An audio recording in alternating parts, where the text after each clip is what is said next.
Call of Duty Black Ops 2.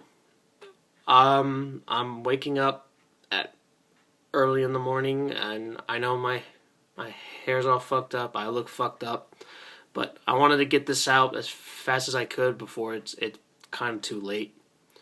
It already kind of is too late, but I'll do my best.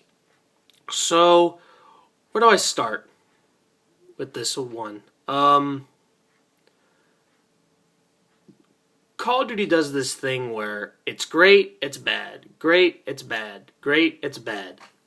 Call of Duty 4, good.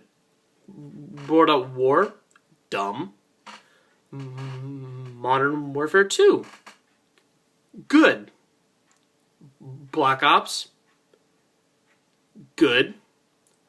Modern Warfare 3, boring. And I think Modern Warfare 3 was actually the one where people said, that's it. Because I think they crossed the line because it looked the exact same game.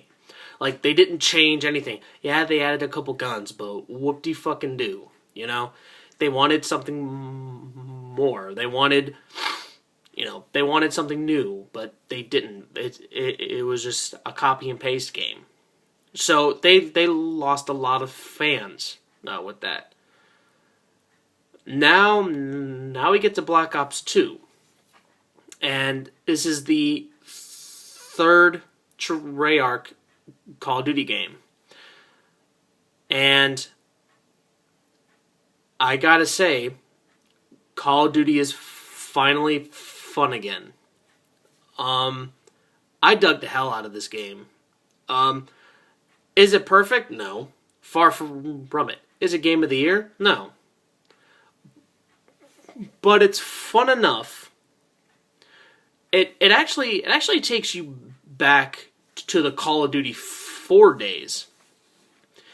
And I think this is how a true sequel should be done. Because Black Ops, I know a lot of people didn't like it because of the way it looked. Like, it looked really cheap.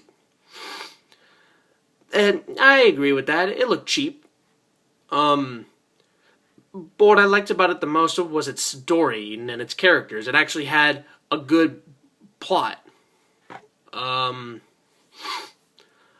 They also had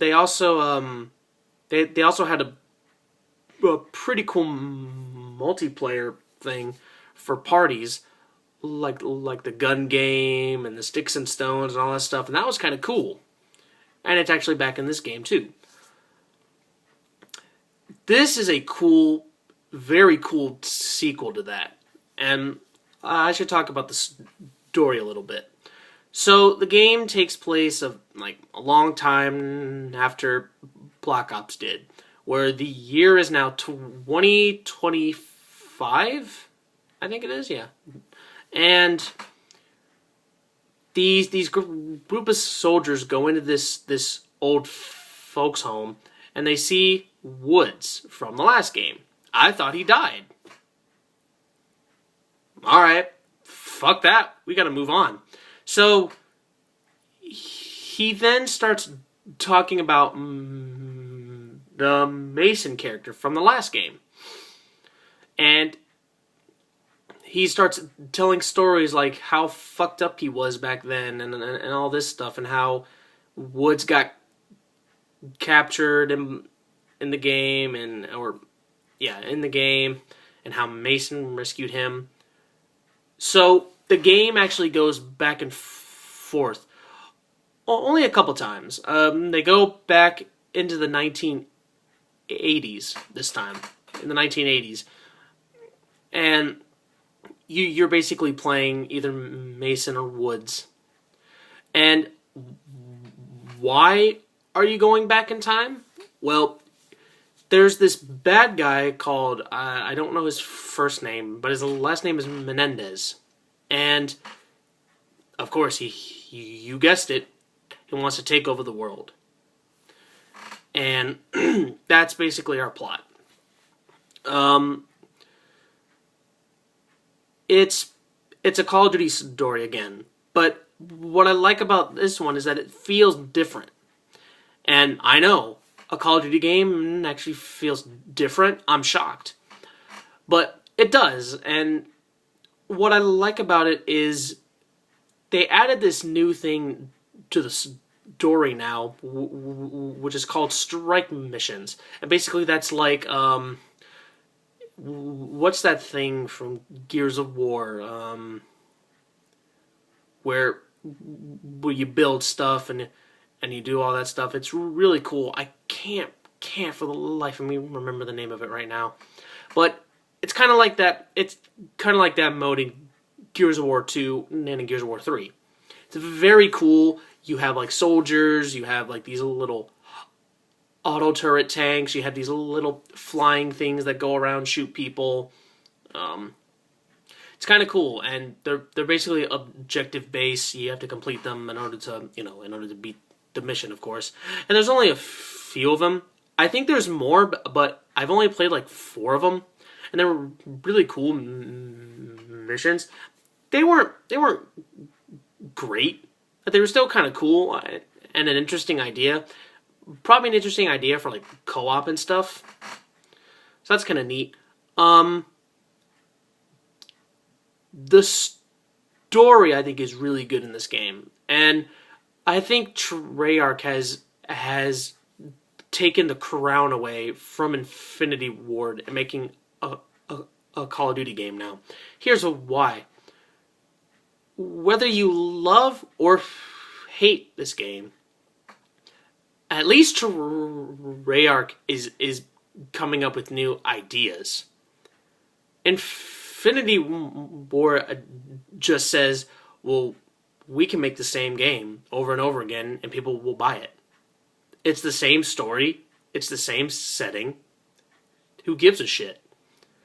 And I think that's why so many people didn't care about the third modern game. They're just like, this is dumb. I'm sick of it. But at least Treyarch takes chances. And this is a really good chance and a very good, a pretty cool storyline. So I heard that Trent Reznor actually did the score for the game, and it's really cool. I wouldn't say it's epic, but it's kind of cool. And they also got the writer from the Dark Knight movies, which, can you really tell? It's a cool story anyway, though. So the campaign is really cool. They let you, actually in the beginning of each mission, they actually let you choose your own guns, which is actually pretty cool. I never really touched it because I don't care what gun I have, but it's kind of neat that they did that. But let's be honest, the main reason people buy a Call of Duty game anymore is for the multiplayer. And the multiplayer is very badass. I was a huge fan of Black Ops' Online because I just thought it was more fun. But the modern games, except for Call of Duty 4, they were just tiring. I mean, they added so much shit, and it was just ridiculous. Like, they added these things in the third game where it's just like, oh, anything can pop up out of the ground, or anything can kill you from the air, or this or that. Guaranteed you will die multiple times. Who wants to play that? I don't want to play that. That's tiring. Fuck that. Black Ops 2 has a lot of that, but it's not beating you over the... It's not beating you in the face all game. It's still enjoyable. And like I said, the multiplayer goes back to the Call of Duty 4 days. It's a lot of fun. I can't really say nothing about that. I mean, people will be jaded. That's fine. But I'm just giving you my opinion. And I thought multiplayer was pretty badass. I almost want to give this game 2 thumbs up, but I can't do it. Let me tell you why. Zombies. I am sick and tired of zombies. We have been beaten over the face with zombie shit for the last couple of years, and it's getting on my nerves. And I know zombie mode in the other 2 Treyarch games were cool. I totally thought so. I played a couple minutes of it. I didn't play it for that long, to be honest, and I'm completely lost. I have no idea what's going on in this zombie world anymore. They try to put like a story in it, and that was probably the most interesting thing they did. But it's just it's just enough stuff. It's like, I don't know where to begin. I'm confused. Maybe because I was playing by myself. Maybe that was the problem. Maybe if I play with a group of people, maybe it'll be better. But at least with my experience and me playing it by myself, god damn, I was just like, this is stupid. So zombies, I didn't care too much for it in this one. Maybe if I played with a group of people, I would change my mind. And I'm going to change my mind right now. I said I didn't think I was going to give the game 2 thumbs up, but I think I am. It is a 2 thumbs up game. I'm not in love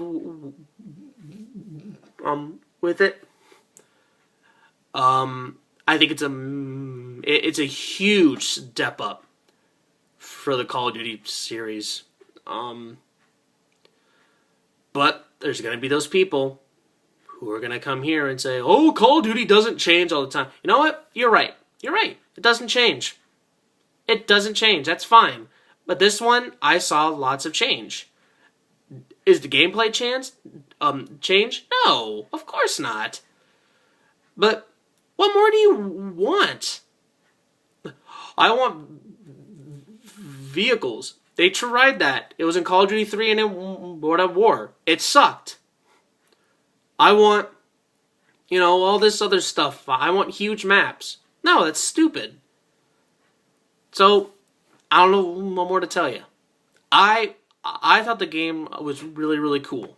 So, that's just my 2 cents in there. I think it was a huge improvement over Modern Warfare 3 and for the Call of Duty series in general. You should definitely check it out. Alright. I will return. See ya.